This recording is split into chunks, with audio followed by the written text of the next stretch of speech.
Hello, seekers after Jesus. This is Romuald Simeone, author of the Gospels of John. Not the author of, but the Lectio Divina on the Gospels of John, the Bible, love letters from your Father, teachings of Jesus Christ. And today I'm going to speak to you simply as an ordinary man. When we talk about Jesus, he came as an ordinary man. He says he's the Son of Man, and yet he's the Son of God. Doesn't reveal all this at one time, but he says, I'm a human being, and I came here for what? We could say it in a theological way, and to say, well, he came to convert the world, to die for sin, return the children of God back to the Father. But when you come down to the basic point of what Jesus did, you see that he came, first of all, to connect to the human race, to connect God, the Father, to the human race. And so, this is what he taught the apostles in John 15, from verses 16 on. He said he's going to make them his followers. He's going to send them out. He's going to make them apostles. And this connects very much to what I'm about to say, is that to be witnesses of Jesus. What does he say? I'll start out, just say it simply.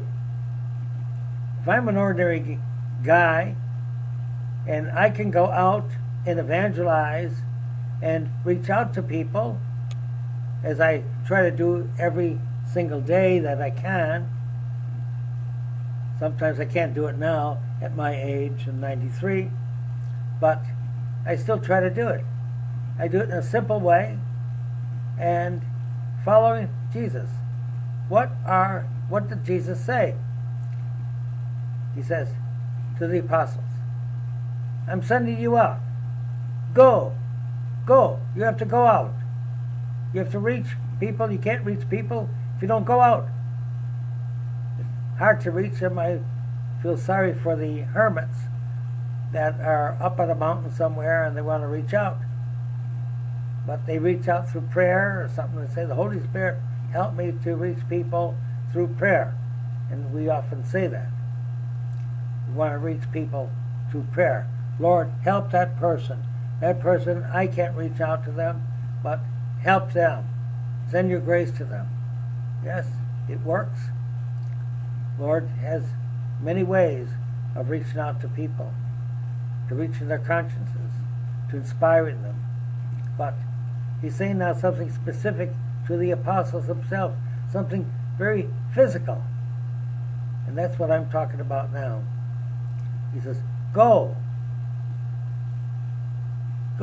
and teach them to observe what I have taught you. Pass it on. So, first, before you can teach anybody, you have to connect to them. So it's a connection process. And you have to reach them and model me. What I have taught you. Observe. You've been with me for 3 years and you've observed how I do it, and you do it the same way. And I'm telling each one of you out there, you can be an ordinary person. This may floor you. Say, I can't do it, or I'm afraid to do it. Even people that we know of who are working in churches and who are told us, go out and reach out, pass on to Jesus what he does for you. Like Lectio Divina. I can't do it. I can't do it. I don't know how to do it. And they can't, and they don't do it. They don't do it. They don't go out. So we are going to talk about the witnessing process. And you're going to find out it's simple. In a way, it sounds complicated, but let's go to the simple part. Witnessing. It's so simple. You can do it every day in any way to anybody. Anyone at all. Any age group, from children to the oldest people, to anyone at all. There's some that seem a little more difficult than others, like people who think they know it all, that you can't talk to them. But the very fact is, you're human, they're human. Connect. So, this may sound like a big, long process, and I'm going to speak a little at length, but how simple could a thing be? There's no need to prepare the situation. You don't have to go to some hall to be acclaimed or to be introduced. No introductions needed. There's no need to determine who you're going to meet. It's not like you're getting an audience of persons that you're famous with, and or you're some kind of celebrity, and you're going to wow them. You're not going to wow anybody. You don't have to wow anybody. We're only talking about connecting. There's no need to prepare any circumstance whatsoever. Whatsoever. The circumstance is any human circumstance in which you can meet with people. Or meet people, not meet with them, just meet them. Strangers. People you know. People that connect you in social circumstances. But you don't have to be a social wizard. And you don't have to worry about any rejection. All you're doing is trying. All you're doing is being a human being. It's a neutral action. It's determined, and yet it's neutral. It's just being human. So, I want to give a few, we call it witnessing. We say, someone say, oh, you're an ordinary guy, and you do extraordinary things. No, I don't do extraordinary things. All I do is proclaim Jesus and find a way that I can express my love of Him. And that's easy, because if you really love someone, it's the easiest thing in the world to proclaim them to somebody else. You know? If you fall in love with somebody, you say to them, I met the most beautiful girl in the world. All these songs. Well, you do an extraordinary thing. You're giving that person an extraordinary position and celebrity that belongs to just about anybody. So, what you do need to do is to reach out. That's the whole issue. Just connect. Socialize. Be social. And you can connect to any person at all that you meet. You're trying to make a positive connection. That's your goal. Positive connection, just be who you are. You're a Christian, you're an active Christian, you take a positive position, and Jesus, what did Jesus do? All the people that He would meet in this world are all children of God. All people that were created by the Father, and He created as the Son of God. And as a human being, He's connecting to saints and sinners, anybody at all. because his goal is to bring any child of God back to the Father. No matter how prodigal, no matter how confused, and he reached out to everybody. So your goal is to make a positive connection.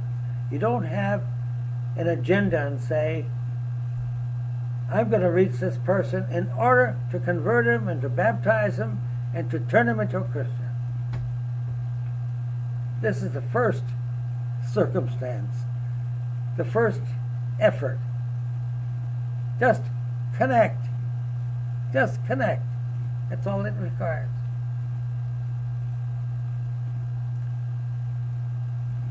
Persons have attitudes. Don't disregard them. You have attitudes. Disregard it. They're human and you're human. You've got a connection there right off. What are their needs? What are their desires? The same as yours. The same as ours. Needs. We need to belong. We need to be given some attention. We need to have respect and consideration. These are our needs. We're here in the world. We look around us and say, oh, I don't fit in. You've got an attitude. Why don't you fit in with humans being a human? Because they don't act humanly. Then you act humanly. You could reach them. Everybody has that inner desire, this inner unmet need in many circumstances. That's what their problem is. That's what your problem is. That you have an unmet need to be able to connect. And you want to just reach out. Just be a human being, to be accepted as a human being, and to be able to do something positive in this world. Yes, there are negatives. We're going to ignore them. Ignore the negatives. Negatives will arise. When the negatives arise and this person is connected to you and you find out there's a negative, there's your chance to help to set them straight by giving them Jesus, not by giving them yourself, by giving them Jesus. So it's your connection. Ultimately, it's your connection with Jesus, your connection to the human race, your connection to yourself as a simple human, as an ordinary person. And extraordinary things happen. It's not extraordinary that you find a friend for life. It's not extraordinary. My personal friend for life, if you want to say who's your best friend in your life, first of all, my best friend has to be myself. If I don't make peace with myself, I can't make peace with anyone else. Physically, best friend in my life was my little older brother, from childhood all the way through life. Even now that he's deceased, I see him as my best friend. You made friends and socialized with your mothers. You can socialize and make a best friend of a husband or a wife. And commit yourself to them for all life, for eternity. But mainly, we have to make a best friend of Jesus. Get to know him, and to get to know him in scriptural terms means to get to love him. Because if you see him as he is, and allow him and admit to see, let him see you as you are in every way. He doesn't knock you off. He's looking for the prodigals. He's looking for the saints. He's looking for anyone who will work with him. So I'm going to give you a simple example. And I was going to start out with a simple example, but I got carried away. I'll give you a simple example. At my age, it's hard for me to walk. So I have to get exercise. So I go out on my tricycle because I fell off a bicycle, did other things in my life, even tried to ride a motorcycle and learn to ride a motorcycle. Did many things. But right now, my circumstance is that I can hardly walk. I need a cane to walk. I need a walker. But I have to get exercise. So I go out, and there's a park nearby to where I live. And it's a nice place. It's along the lakeside. And there's a bike path. And it's 2 miles long. So if I do the whole trip in a day, it's 2 miles to the point, to the last position, and 2 miles back. If I can't do it, I can't do it. But I'm out there. And there are people in this park. People walking around, people sitting on benches. There's a little beach, a child's playground, and a little beach, and they're in the water. If they're not in the water, they're on the ice in the wintertime. But whatever it is, it doesn't matter. The circumstance does not really matter. I go out, I don't know who I'm going to meet. Or they don't know who's going to meet me. I have no goal except to make a connection with anybody. And it's very simple. You say, hello, how are you? That's a simple way. You ask about the weather. That's a simple way to say really nothing. But you see the circumstance of the person who's out there, whatever circumstance they're in, whatever situation. And right now it's very easy, especially with this signs up around that say, we admire health care people because they are essential workers. Well, who are essential in a human way? Just think about it. Through Jesus, who does Jesus think is essential in this world? Essential. You're going to say, well, his mother. No, she's special and essential. And we're not always that special situation. We're not this saint that the Lord, from the time of our birth, worked miracles through us or with us or on us. He gave us a miracle of existence. Every human being has the miracle of existence. Not only the miracle of existence, but the miracle of immortality and perpetual existence. That's too much to handle right now. But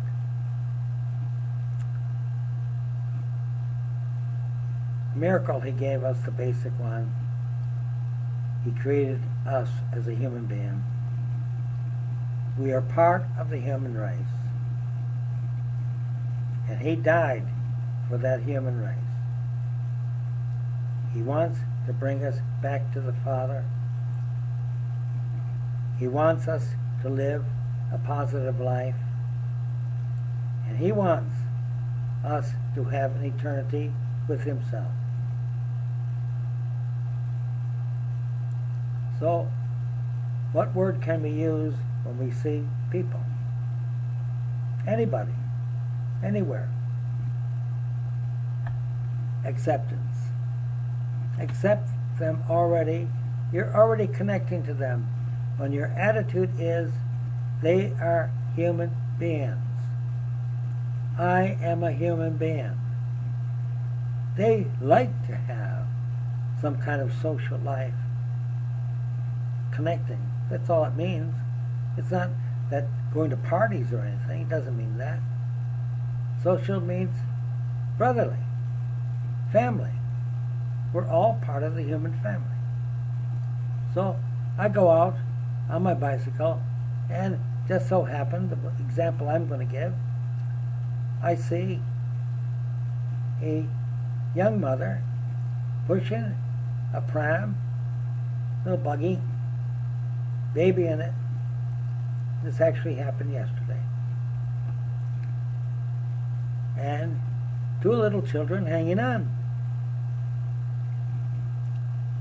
And I'm just going to go by. But I'm going to make a connection. I say hello. Everybody says hello, hi. Well, I could say a little more. I say, hi. Oh, I'm so happy to meet you because you are an essential worker. You're an essential person. They sometimes get a little hold back. What? Or they just walk away. Doesn't matter.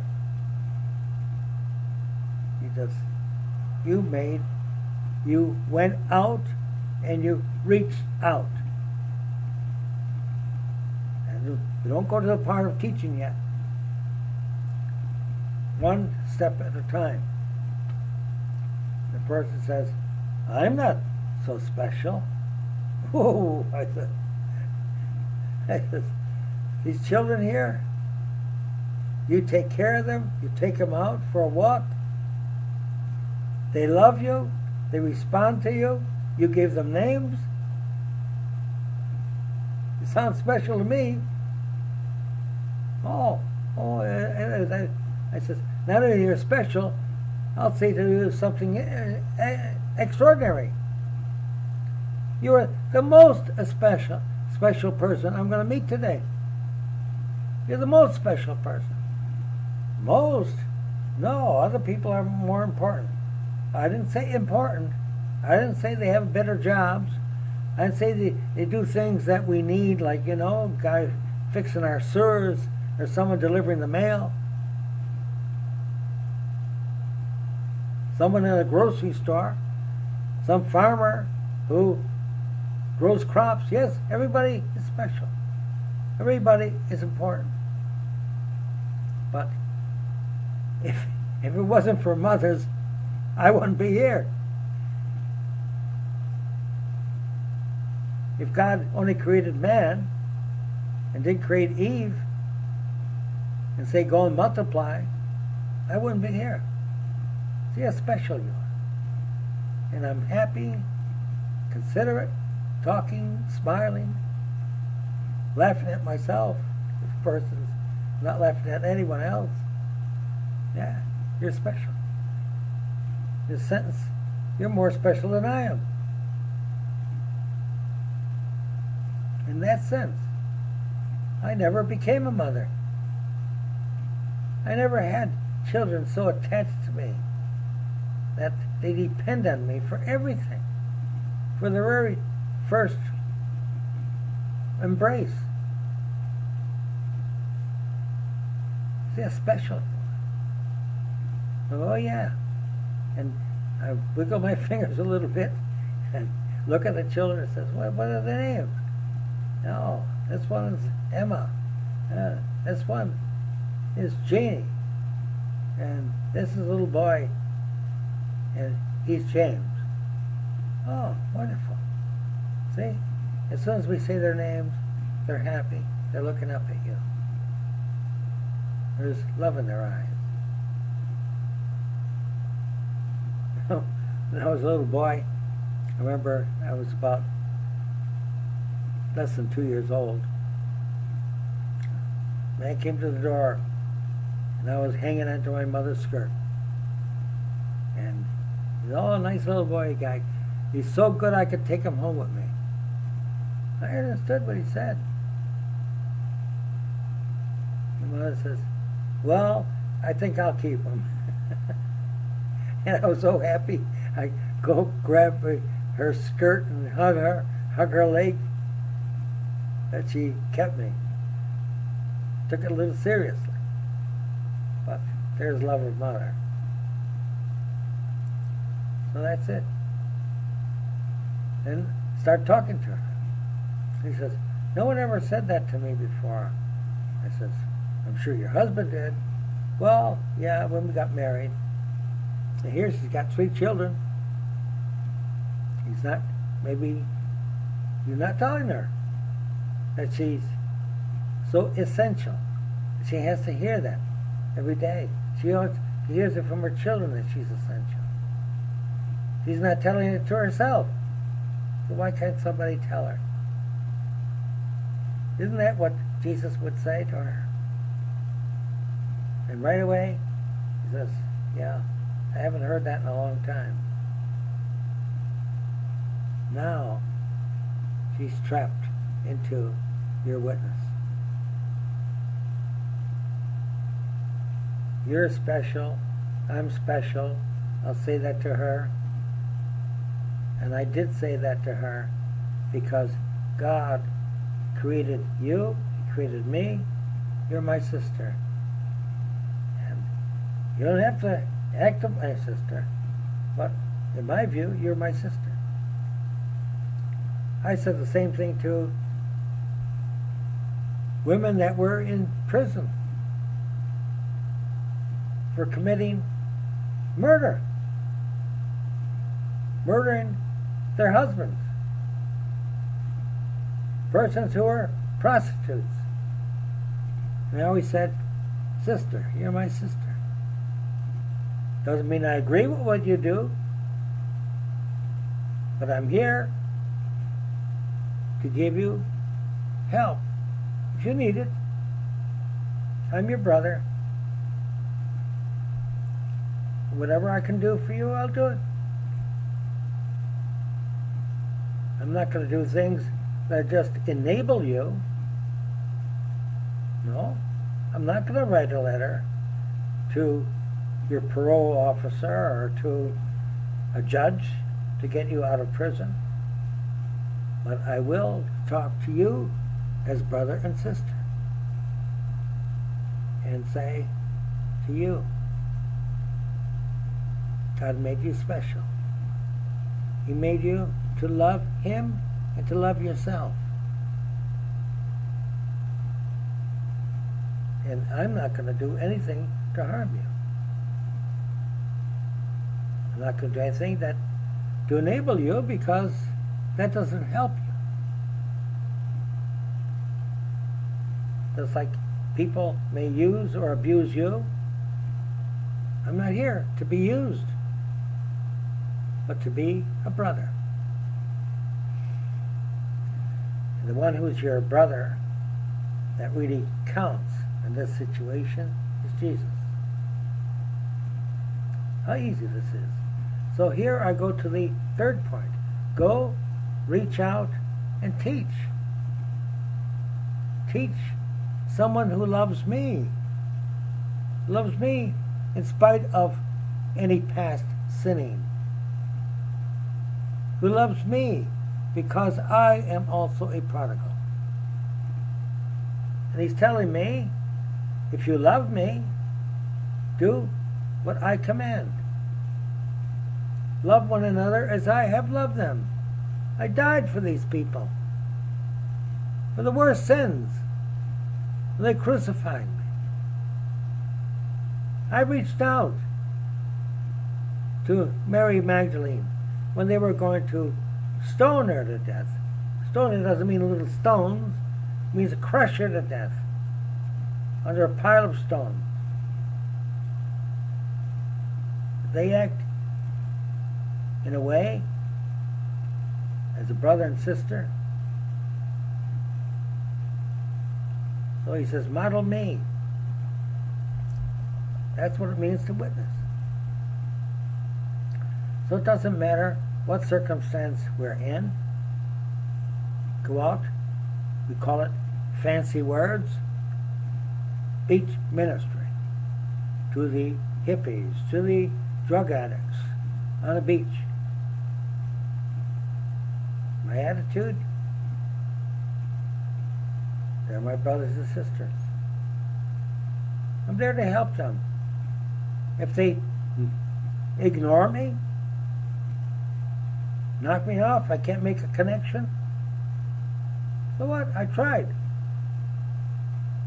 I acted towards them as they were brothers and sisters. My attitude was that way. If I'm in an Oriental country, and I saw Buddhist monks walking around, holding their begging bowls.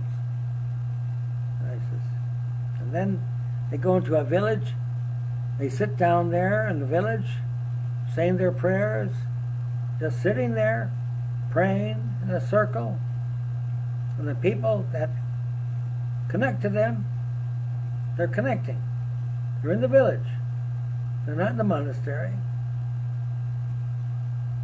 People sit there and listen. And they make connection. I went and sat there. I didn't know whether I was a Buddhist or not. I just went and sat there. Just observe what they're doing. They're saying their prayers, and then people are talking to them. They're asking them questions. They're teaching. They go, reach out, teach. And they witness Buddha. When I needed some help and connection, I went over to the Buddhist monastery. Sat with them. Said, what is it? I'm your brother. I'm your brother. I'm trying to get across the Mekong River, and I'm not allowed to go there to Laos. And I see that Buddhist monks are going there easily by boat from one country to the other. They're not having visas or anything like that. I'm not asking any questions. I just observed and made friends with them. And they said, yeah, we honor people. We honor the human race. I honor you. I'm not here to preach to them. I'm not here to persuade them against being Buddhists. We're just humans talking to each other. And that was the beginning of a relationship. And they invited me. Yeah, you want to go to Laos? Just put on the robe, come with us. Doesn't mean you're a Christian. We're not telling you not to be a Christian. Just come with us. I went to Laos, and I witnessed there. You just see your opportunity, you reach out, and you're not afraid. So, you have to allow people free response. Free response. If they don't respond and don't wish to respond, that's it. There's no pressure. You see, it's amazing when you have this attitude and act this way towards people, they do respond. I say, God bless you to anybody I meet. They say, you too. Some don't say anything. Some say, God bless you. Then here one day, after years, teenager on a bicycle says, Jesus loves you.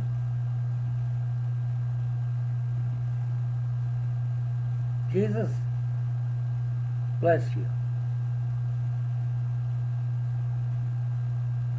I was wondering at first what it was. I said, this is almost miraculous. It turned out that a magazine I had in the back basket of the bicycle was one of Jesus crucified, where I was wearing a witness shirt, sometimes Jesus, like I'm wearing now. So, remember, people are human. It's not difficult at all. I thought it was when I was kind of academic attitude towards people and say, oh, I'm going to witness to them and go and try to talk about Jesus and talk about creation, talk against evolution, and I'm going to convert them. I have done all those things, but not that directly. Yes. In prison, talk to convicts who will relate their realities to me, find out information they didn't even give to their parents, to their mothers, to their lawyer. But says, this man is talking to God and I'm just listening. I'm his brother. And I'll see what I can do to give him self-respect again, to let him know that I'm his brother, and whatever he tells me is between brothers. Yes, there was a district attorney who realized that prisoners were opening up to me and try to trap me and say, well, you have to tell us what he told you, or we'll indict you. I'm not brave. It scared me. But I said, simple. He was talking to a brother. He was talking to God. And I didn't hear anything that I didn't see as coming from a brother. And that's it. No big hero. Just an ordinary guy. And when you're an ordinary guy and you're in love with Jesus, you can do extraordinary things because he does it for you. He makes the connection. And you connect people to Jesus. He is attractive. He is attractive. If you know him, he attracts you. He attracts them. He attracted the sinner on the cross.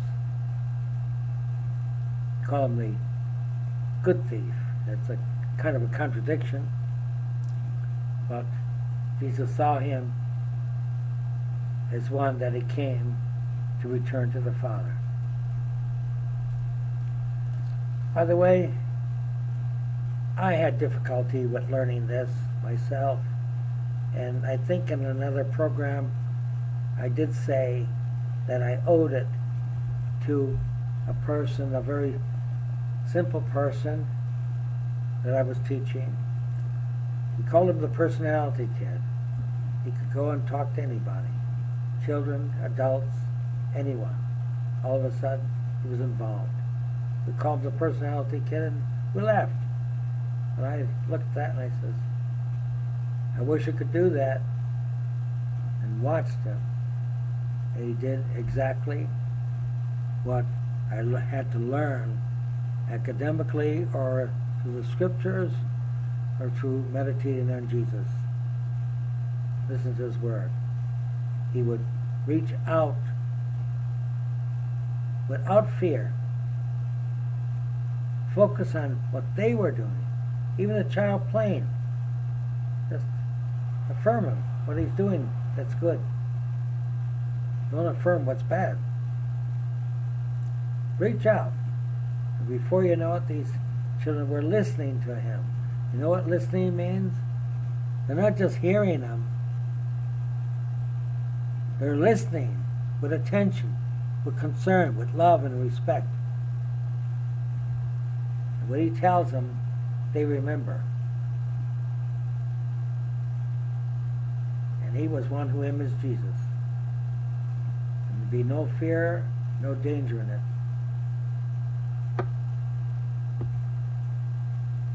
Danger in it, make a connection, is to proclaim yourself or say, I am going to do things for you.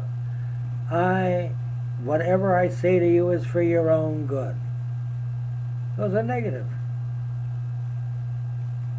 Just respond. Just respond to Jesus. And they respond to you. And this woman with the 3 children, she says, gee, can I know more? I always have my Bible and my book on Lecture Divina with me, a copy of it. I say, open up anywhere. And I'm going to do that right now. Open it anywhere. Don't search. Do like St. Francis of Assisi. Put your finger on it and see what he says. The Lord who gives all deserves all. Just open up John 6, verse 29.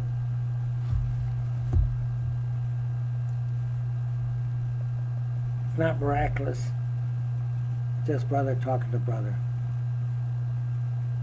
That's Jesus talking to us and asking us to respond. Yes, and I say, yes, Jesus, you gave all to me, and you deserve all I can give to you, which is infinitely less, but it's enough for me to reach out and do something extraordinary. And witnessing for Jesus should be ordinary. The extraordinary becomes ordinary. You can do it any time, anywhere, with anyone, in any circumstance. And let's pray for this, for you and for me, that I do it consistently, honestly, and that what I tell you is what I am trying always to do. Pray for me. I only am an ordinary guy who loves Jesus.